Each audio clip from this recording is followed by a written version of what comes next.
사랑하는 여러분, 오늘 본문은 창세기의 마지막 장면이에요. 여러분, 창세기는 어떻게 시작하죠? 태초에라고, 무에서, 아무것도 없는 데서 뭔가를 만드는 것으로, 창조하는 것으로 시작합니다. 생명을 만들고 우주 질서를 만들고. 그런데 창세기 끝은 무엇으로 끝납니까? 죽음으로 끝나죠. 요셉이 관에 입간되는 것으로 끝납니다.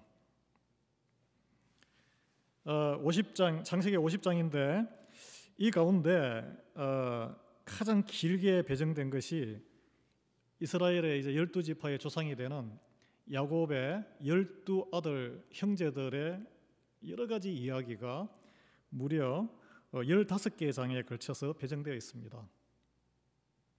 하나님이 선택하신 그 공동체, 형제 공동체 또는 자매 공동체, 브라더 앤 시스터 공동체에 어떻게 이제 하나님의 백성으로 빚어지느냐, 거기에 중점을 두신 것이죠. 그 창세기의 결론이 뭘까요? 예, 결론의 장인데, 결론은 여러분 주제, 오늘의 말씀의 주제인데 형제 간의 용서와 화해입니다. 예. 그 인류가 우리 사람들이 이게 막 악이 관영해서 하나님이 도저히 못 참으셔서 이제 홍수 심판으로 다 썰어버리시잖아요. 근데 홍수 심판 이후에 이제 사람들이 머리가 이렇게 있으니까 어떤 생각하냐면, 야, 우리가 뭉쳐서 한번 우리끼리 한번 잘해보자. 하나님에게 도전하는 사태가 그 바벨 타워 사건 아니겠습니까? 그래서 그것도 다 이제 하나님이 이거 봐라 해서 흩으시는데, 그 이후에 다 뿔뿔이 흩어져서 죄를 짓고 이렇게 막 살아가니까 하나님이 구원 계획으로 아브라함을 부르셨잖아요. 택하셔서 복을 일방적으로 주시고, 그리고 아들 이삭과 손자 야곱을 통해서 구원의 약속을 이루시고자 한 것이 창세기의 초기 내용입니다. 그런데 어떻게 했습니까? 그들이 불순종하고 이해 못하고 믿음도 없고 계속 이리 넘어지고 저리 넘어지고, 그래도 하나님이 참으시고 용서하시고 뜻밖의 횡재, 요즘 같으면 뭐 이런 예상치 않았던 복을 또 주시고 이렇게 세우시고 인도하시는 내용이 창세기에 일관된 내용이에요. 그래서 야곱이 천하의 사기꾼 야곱을 통해서 부인이 4명까지나 이렇게 12명의 아들이 태어나는데, 그 이제 믿음의 자손을 번창하게 하겠다, 하늘의 별처럼 번창하게 하겠다, 이 기초공사가 딱 된 거죠. 하나님의 약속의 말씀이 이루어질 기초공사가 됐는데, 문제는 뭐냐 하면 이 형제들 안에 알력이 있었다는 거예요. 아버지가 편애를 하니까 미움과 증오가 생겨가지고 그 사랑받던 요셉을 노예 상인에게 팔아넘겨 버렸잖아요. 형제가 형제를 배신하고 팔아넘긴 사건이죠. 그래서 평생 그 집안에는 평화가 없었습니다. 아버지는 요즘 같으면 술에 쩔어서 산 아버지가 되는 것이고, 형제들은 야, 우리 비밀 이거 들통나면 안 돼, 우리끼리 똘똘 뭉쳐서 비밀을 평생 죽을 때까지, 무덤에 갈 때까지 이걸 가지고 가야 돼. 얼마나 괴로웠겠어요. 그런데 이제 그게 아버지한테는 아예 피 묻은 옷을 보여주면서 아버지가 사랑하는 아들이 그냥 실종돼서 이렇게 죄송합니다, 아버지는 죽은 줄 알았겠죠. 그러다가 애굽의 종으로 팔려간 요셉이 우여곡절 끝에 하나님의 도우심으로 10년 만에 약간 30세의 나이에 국무총리 실권자가 됩니다. 여러분, 우리가 다 아는 스토리잖아요. 열심히 일을 했겠죠. 그 와중에 세계 그 지역의 대공황, 대기근, 가뭄이 들어서 먹을 양식이 없으니 이집트의 그 대제국이니까 그쪽으로 양식을 구하러 온 형들이 요셉을 보고도 알아보지 못했지만 어쨌든 그 서로 이렇게 알게 되죠. 알게 돼서 온 가족이 70명이나 되는 가족이 이집트로 다 이민을 들어오게 됩니다. 가나안 땅, 하나님의 약속의 땅에는 먹고 살 것이 없으니까. 그래서 이제 세월이 흘렀어요. 세월이 흘렀는데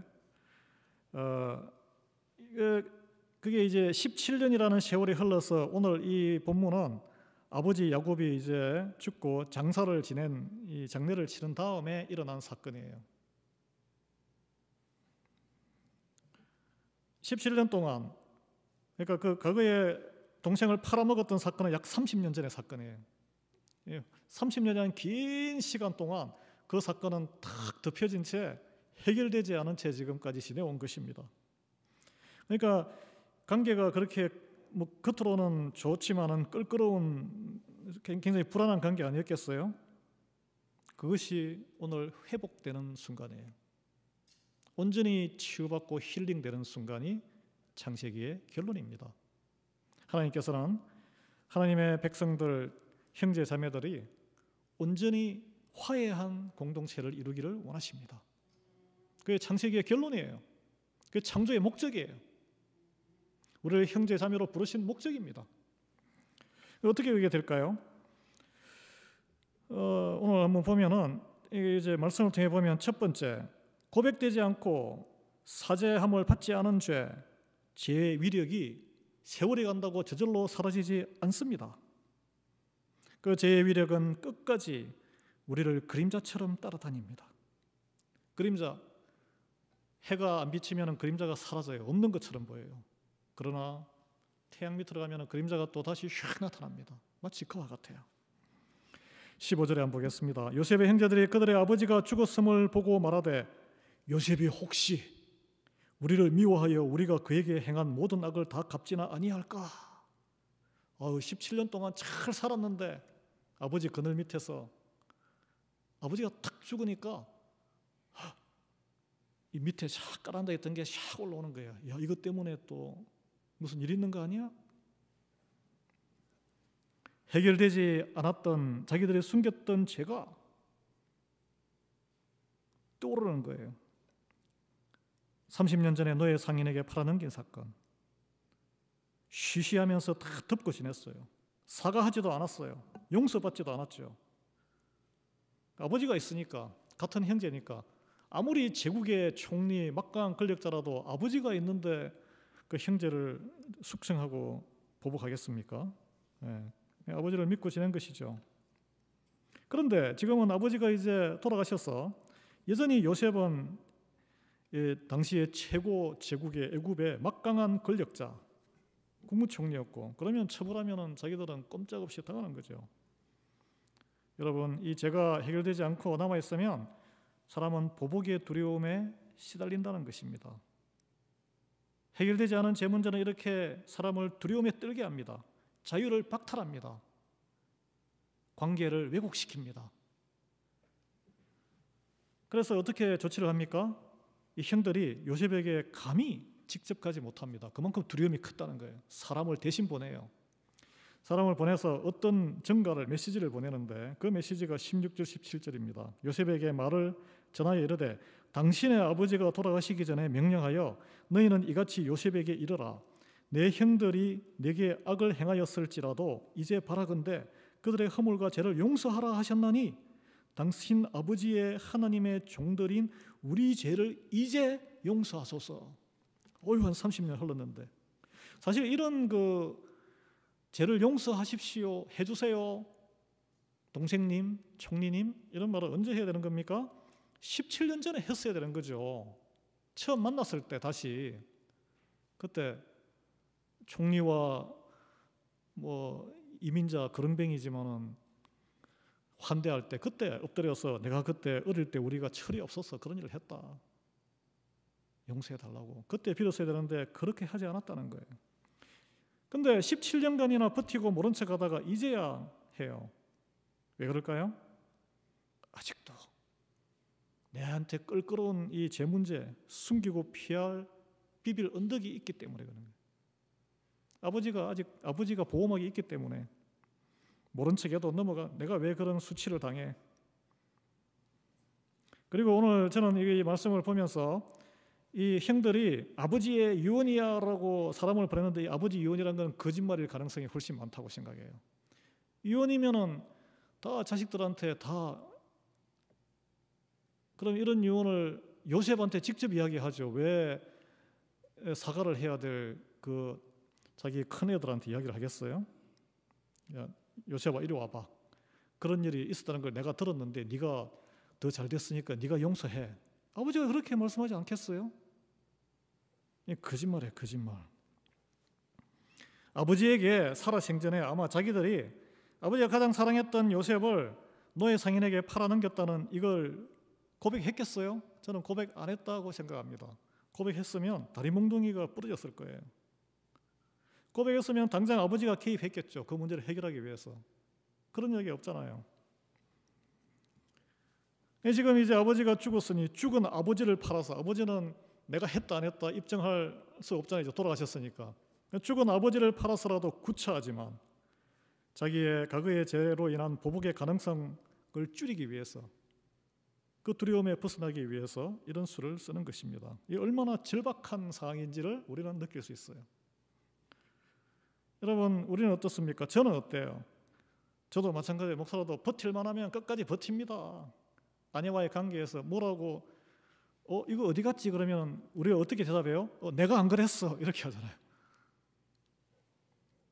내 잘못을 듣고 끝까지 모른 체 해요. 그 우리의 본심이에요, 본심. 그러면 가능하면은 아주 내가 드러나면은 막 창피당하고 그런 거 어떻게 해요? 죽을 때 무덤까지 안고 가자. 그런 말이잖아요, 한국말에. 그러면 죽을 때까지 모른 체 하면은 엉킨 관계가 풀어집니까? 살아생전에 용서와 화해의 역사를 경험하지 못하면 죽어서도 풀리지 않습니다. 단적인 예로 장례식 할 때 나타나질 않아요. 풀지 못한 관계의 사람은 장례식 할 때 나타나질 않아요. 옛날에 우리 교회에서 크게 헌신하셨다. 저는 모르는 분이에요. 다른 도시로 이사 가셨는데 최근에 돌아가셨다는 소식을 들었어요. 묘지도 우리 교회 한인 동산 묘지에 들어가신다 그러더라고요. 그래서 저는 옛날 분들 다 존중합니다. 존중해요. 그리고 우리 교회 어려울 때 와서 강대상 지키셨던 목사님들 계속 저는 초대할 거예요. 모셔드려야죠, 끝까지. 마찬가지로 우리 교회에서 헌신하시고 나가신 분들 경조사 있으면은 다 우리가 다 돌보고 해야 됩니다. 저는 그런 마음을 가지고 있어요. 저는 당해도 여러분도 한 마음인 줄 믿습니다. 그런데 유가족이 제가 옛날에 많은 분들이 관계가 있을 텐데 좀 광고를 할까요? 그랬더니 개인적으로 가실 분은 가시라고 조의를 표하고 하간 예배할 때 유가족이 가족장으로 한다고. 이 팬데믹 상황이 아니었거든. 끝난 상황이었거든요. 우리 교인들이 오는 걸 사양하시더라고.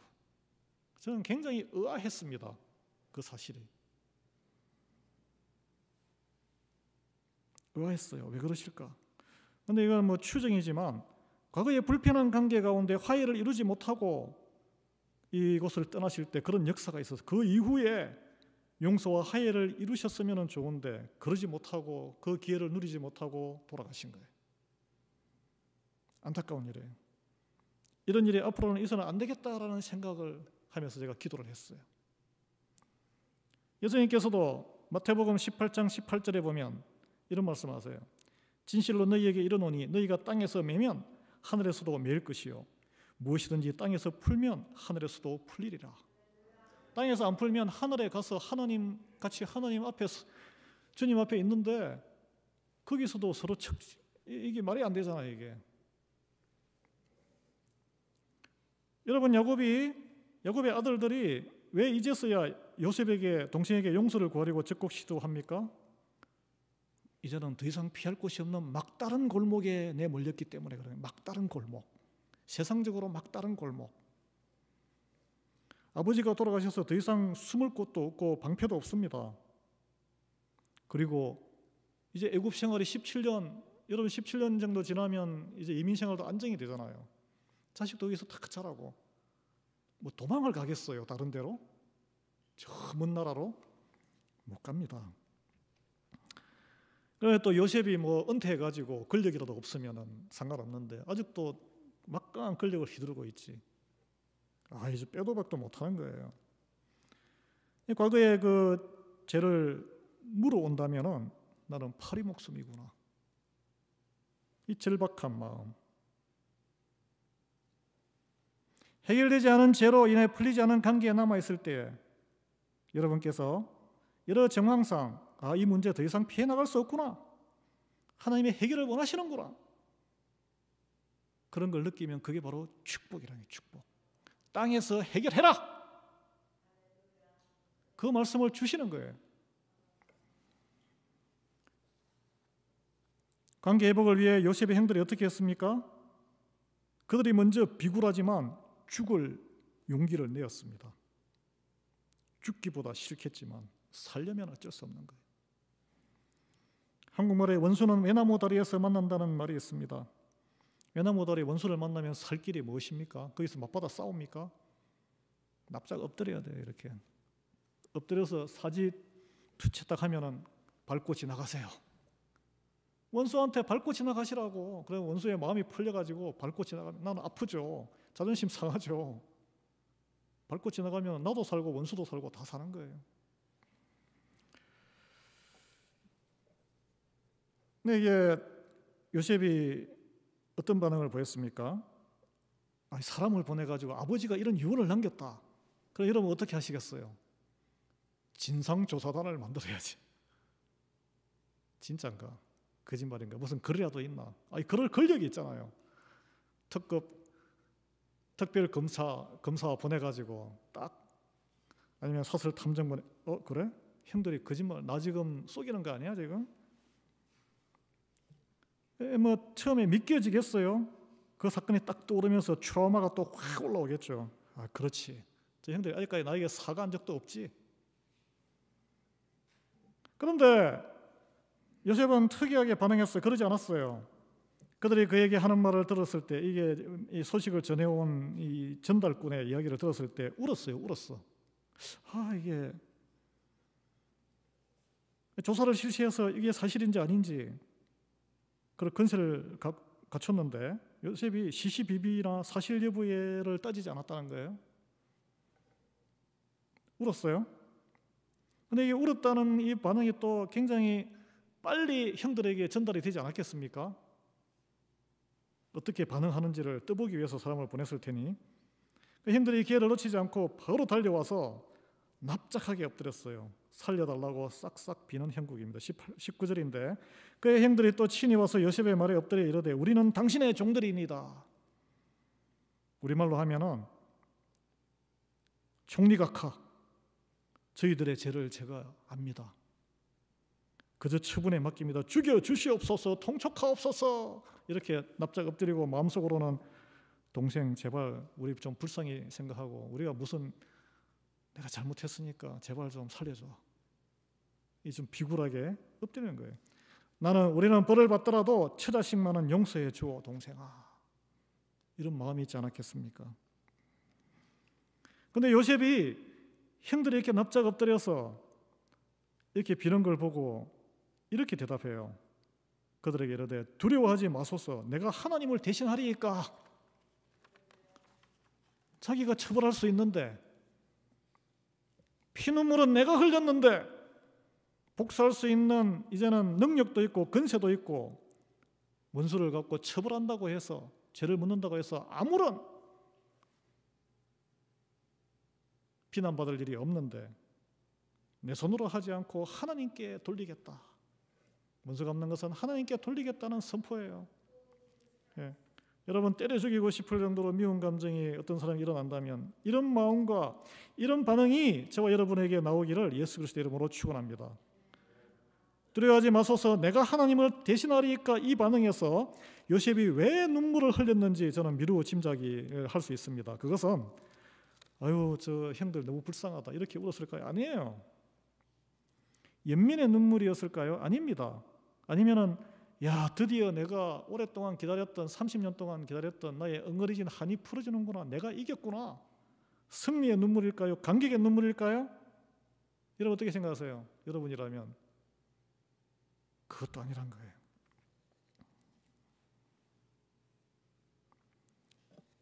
그때 왜냐하면 이 요셉이 이미 17년 전에 형들 앞에서 한번 울었고 포옹하면서 내가 당신들의 아들들 자녀들 다 보살피겠다 그런 제안을 한번 한 적이 있거든요. 그런데 거기에 사죄와 용서에 이런 이야기는 없었습니다. 없었어요. 이 말을 듣고 17년이라는 세월이 흘렀는데 여전히 피는 나눴지만 하나님 안에서 서로 정말 마음을 나누는 한 가족 형제 공동체는 아니었구나. 이걸 다시 확인하게 된 거예요. 형들이 요셉에게 야곱을 그 아버지를 일컬어서 어떻게 이야기합니까? 우리 아버지라고 이야기하지 않아요. 당신의 아버지. 그 우리도 싸울 때 이렇게 하잖아. 당신 말이야. 이렇게 하면은 벌써 이게 싸움이 되는 거죠. 그 장모님, 장인어른 할 때 당신 엄마, 당신 아버지 이렇게 이야기하면은 이거 완전히 끝나는 거잖아요. 이게 시아버지, 시어머니한테 어머니, 아버지 그래야지. 당신 아버지가 말이야. 너 당신 아버지 닮았네. 이런 식으로 하면은 이게 어떻게 됩니까? 관계가? 나와 너를 우리로 엮어주신 분이 하나님이신데 나는 나고 당신은 당신이고 뭐 같은 하나님을 섬기지만 같은 교회를 섬기지만 나는 나고 당신은 당신이고 우리가 아직 이런 상태구나. 이게 요셉이 이걸 깨달은 거예요. 그러면 왜 이렇게 되었을까? 내가 이렇게 다 돌봐주고 하는데도 불구하고 무엇이 이렇게 마음을 열지 못했을까?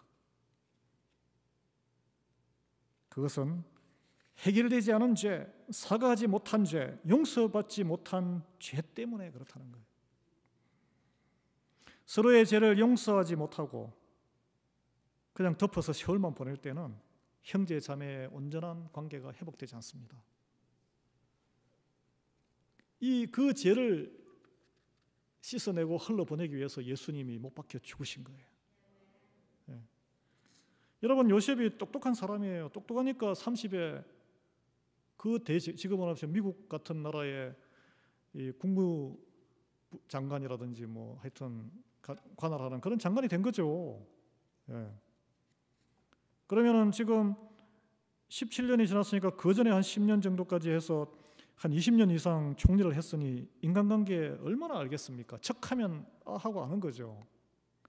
또 수많은 고난을 감옥에도 하고 모함도 받고 고난을 당해서 영적으로 깨어있는 사람이에요. 그는 그 순간 깨달았을 거예요.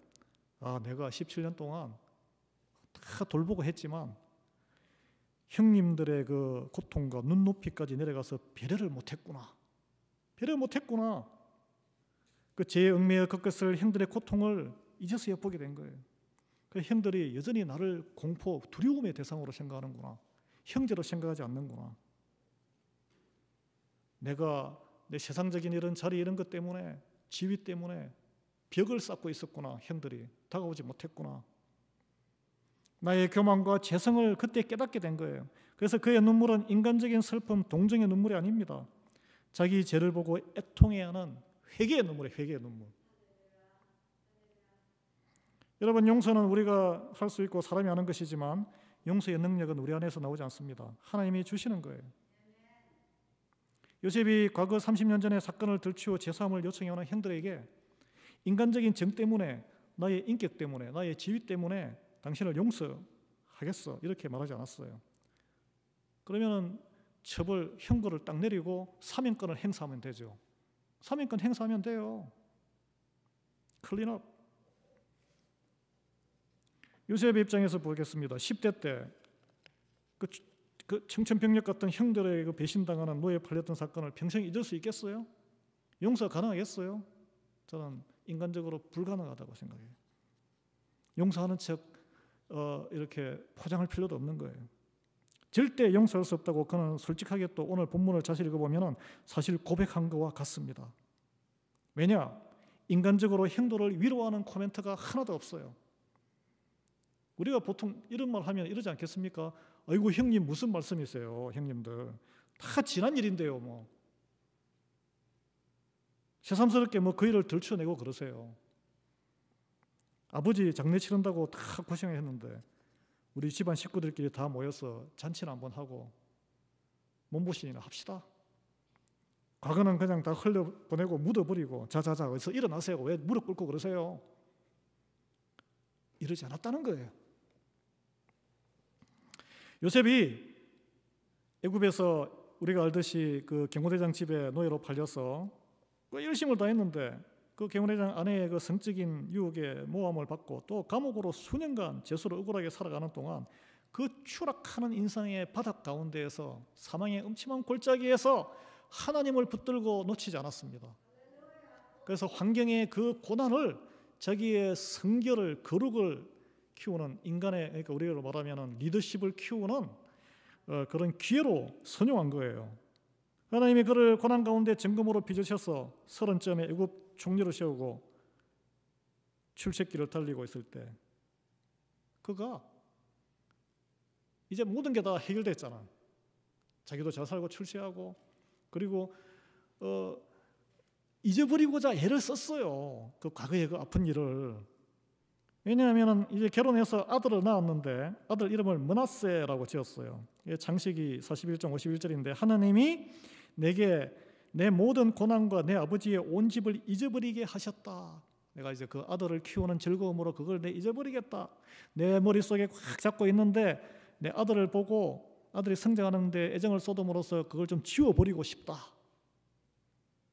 여러분 그렇잖아요. 뭐 스트레스 받는 일이 있으면 여자분들은 청소를 막 열심히 합니다. 왜 열심히 쓸고 닦고 하세요?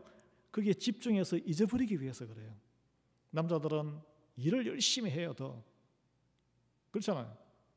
그리고 어떤 분은 또 운동을 열심히 땀을 흘려서 잊어버리기 위해 그만큼 괴롭고 딱 붙어 있다는 이야기예요. 근데 잊어버리지 않아요. 이제 아들 큰아들 이름 부를 때마다 므낫세야 하면은 잊어버리자, 잊어야 돼. 이걸 계속 반복하는 거예요.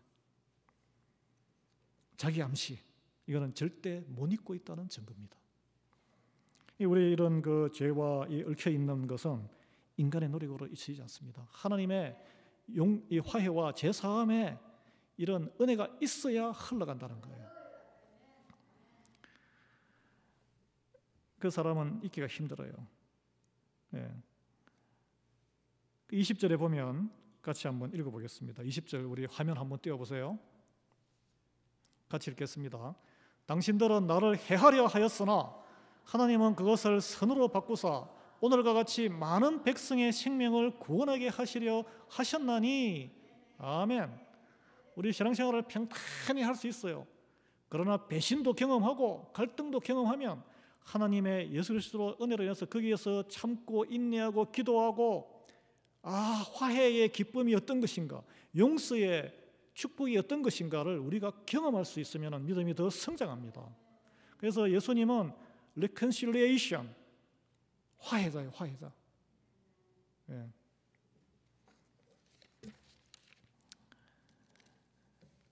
이 형들이 노예 상인에게 팔아넘기는 것은 질투심, 시기심, 정오의 감정이 인간의 재성과 악함이 그대로 드러난 사건입니다.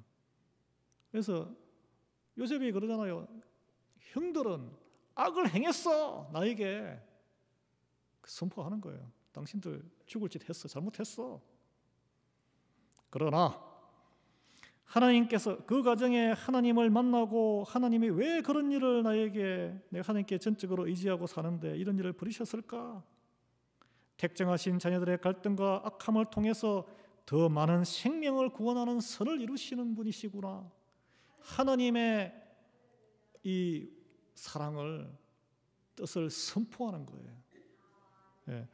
이로 인해서 애굽 총리 대신이 될 수 있었고, 요셉의 지혜로운 통치로 대기근의 채에 다 굶어 죽을 뻔했던 수많은 애굽 백성들, 또 야곱의 온 가족들까지 다 살리게 된 거 아니겠습니까? 이걸 요셉이 자기 인생을 하나님의 눈으로 해석을 하니까 이렇게 되는 거죠. 안 그러고 이거 내가 열심히 했지, 내가 노력해서, 내가 고시 공부해서 내가 다 이루어서 이 자리에 왔는데 저 나쁜 것들이 나를 갖다가, 그러면 처단하는 거예요. 요셉은 어떻게 이런 영성을 갖추고 어떻게 이렇게 인생을 해석하게 되었을까요? 그것은 자기가 가장 사랑하는 사람들, 믿고 의지했던 사람들의 배신을 당하는 혹독한 훈련 과정을 거쳐서 믿음의 단단한 성장을 이뤘기 때문입니다. 하나님께서는 더 크게 쓰고자 할수록 더 혹독한 훈련을 시키세요. 우리가 더 이상 세상 것에 의지해서 죄를 숨기고 피하고 도망칠 수 없도록 하나님께 의지하고 나올 때까지 낮추신다는 거예요. 그것이 하나님이 우리를 사랑하는 방법입니다. 그래서 거기서 도망쳐버리면 그 정도 수준만 쓰임 받는 거예요. 요셉에게 만약 그 사건이 없었다면 요셉은 어떤 사람이 되었을까요? 그냥 뭐 그럭저럭 유목민의 그냥 조금 먹고 살만한 부모 밑에서, 아버지 밑에서, 우리말로 미국말로 하면 스포일된, 커서도 인간 노릇 못하고 그냥 아버지 밑에서 아버지 재산 가지고 휘젓고 사는 그런 사람이 되었겠죠. 요즘 흔히 보는 뭐 재벌 3, 4세처럼. 여러분, 자녀를 망치는 지름길이 뭘까요? 부모가 다 해주는 거예요. 장성했어도, 결혼했어도, 어른이 되었어도 계속 뒤를 봐주고 가서 찾아가서 뭐가 필요하니 다 채워주고 해결사 하면은 자녀는 완벽하게 망가집니다. 사람 구실 못해요. 그런데 어려서부터 깨어지고 넘어져도 네가 좀 스스로 시행착오 거쳐서 해봐. 내가 도와주면 더 잘하겠지만 뒤에서 지켜보고 옳은 방향으로 훈계만 하는 게 진정한 사랑이에요. 그래서 인생의 쓴맛을 보게 하는 거예요. 미국의 어떤 분은 스크래치드 니, 무릎이 넘어져서 무릎도 까지고 뼈도 좀 부러뜨려 보고 안 죽을 정도 고생을 해봐야 된다. 하나님은 우리에게 이리저리 깨어지는 고통의 시간을 허락하십니다. 우리에게 허락하시는 가장 힘든 훈련은 뭘까요? 인간관계가 깨지는 훈련이에요. 믿고 의지했던 사랑하는 사람에게, 특히 가족에게 배신당하는 훈련이, 여러분 그때 확 질려나지 마시고 이게 훈련이구나, 하나님이 나에게 가장 큰 훈련을 주시는구나, 연단을 주시는구나, 이렇게 받아들이셔야 된다는 거예요. 믿는 도끼의 발등이 찍힐 때에 진정한 인생의 바닥을 우리가 경험하지 않습니까? 자식으로부터의 서운한 배신이라든지 배우자의 엉뚱한 소리, 그럴 때 우리는 깨달아야 돼요. 사람은 믿고 의지할 대상이 아니구나. 또 이 세상에 온전한 사람은 하나도 없구나. 사람은 허물을 덮어주고 용서하고 사랑을 베풀어야 할 대상이구나. 이걸 깨닫게 되는 거예요. 그러면 우리가 무엇을 믿고 의지해요? 하나님을, 주님, 예수 그리스도를 믿고 의지하고 말씀에 닻을 내려서 내 인생을 노를 저어 가야 되는구나. 이걸 이제 깨닫는 거예요. 그래서 하나님께서 나에게 가장 약한 부분, 가장 부끄러운 치부와 수치의 약점이 드러나게 하셔서 내가 추락할 그때에 가장 강렬하게 나를 만나러 오신다는 거예요. 예. 그래서 그러면 죄와 허물로 엉클어진 관계가 있다, 아직 남아있다면 어떻게 이게 회복이 가능해요? 내가 인격적으로 잘나서 내 형편이 좋아서 이루어지는 것이 아니란 거예요. 내가 성령 충만해졌을 때 내 인생과 그 사람 관계가 내 죄와 그 사람의 죄와 악을 이용해서라도 하나님이 선으로 만드시고 하나님 나라를 만드실 것이라는 믿음의 확신이 있어야 돼요. 예. 그럴 때 인간적으로는 내가 수치스럽고 창피해서 못해요. 내 자존심을 넘어야 돼요. 원수가 외나무다리에서 만났는데 칼을 뽑아서 같이 휘둘러야지. 죽든지 살든지 이판사판. 그게 우리 마음이죠. 안 그렇다는 거예요. 엎드려서, 납작 엎드려서 나를 밟고 지나가라고 해야 같이 살 수 있다는 거예요. 근데 나도 엎드리고 저쪽도 엎드리면 어떻게 돼요? 서로 감격하는 거예요. 감격. 그럼 부둥켜 안게 되는 거죠. 그때는.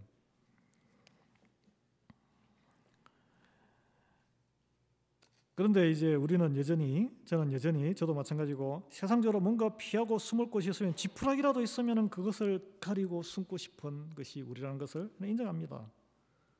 또 내 기억에서 잊어버리는 것, 지워버리는 것, 없던 일처럼 포장하는, 덮어버리는 것이 용서가 절대 아닙니다, 여러분. 왜냐하면 하나님이 참 특이하세요. 비슷한 사건을 반복적으로 경험하게 하시거나 그 주변에서 일어나게 하셔서 그 악몽이 계속 생각나게 해요. 다른 사람은 그게 그냥 성 넘어가는데 나는 그게 마음에 찔리고 그냥 기분이 나빠요. 그런 걸 보면. 그래서 잊고 있다가 비슷한 상황이나 비슷한 사람을 만나면 마치 이렇게 커피를 마시면 이렇게 찌꺼기가 좀 밑에 가라앉잖아요. 가만히 마시면 괜찮은데 이거 한 번씩 흔들거리면 밑에가 올라와요. 이렇게 찌꺼기. 그와 같이 분노와 고통이 올라옵니다. 그래서 누군가를 여전히 용서하지 못하고 남아있다면 그 안에 내가 갇혀 있는 거예요. 자유함이 없습니다. 하나님의 영이신 성령님은 그 죄를 말끔히 치유하시기를 원하시고 자유를 주시기를 원하세요. 이 하나님의 섭리를 깨달은 자, 믿음이 더 성숙한 자가 용서의 길로 나갈 수 있다는 거예요. 상대방의 죄와 악행으로 인해서 내가 억울하게 당하고 내가 피해자지만 도리어 내가 그 사람의 악을 통해서 내가 연단받아서 내가 정금같이 더 그리스도에게 더 닮아가는 계기가 되었구나. 저 사람이 참 나를 위해서 수고가 많았네. 이렇게까지 해석이 돼야 된다는 거예요.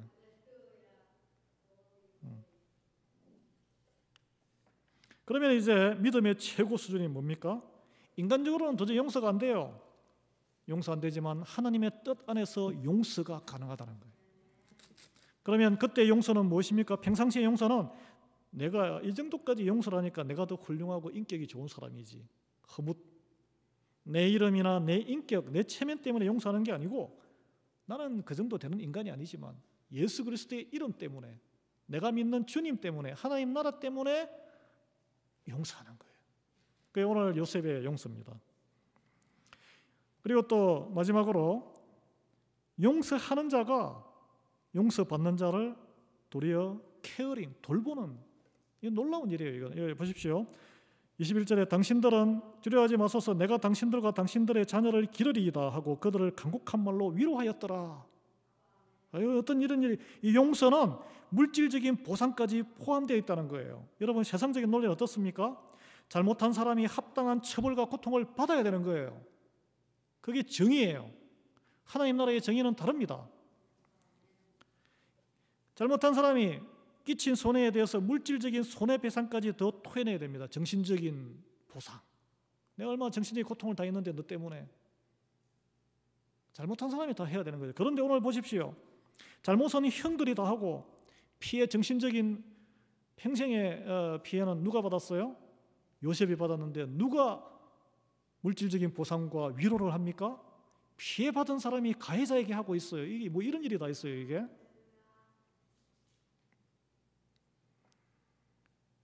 피해를 입어 세상 질고를 더 짊어짐으로 인해서 하나님께 더 나아가고 믿음이 더 성장하고 자라서 하나님의 은혜와 축복을 더 받은 척해서 가해자들을 용서해 줄 뿐 아니라 죄 무거운 짐에 눌려있던 그들을 위로하고 또 물질적으로도 더 보살펴 줄 수 있게 된 것이에요.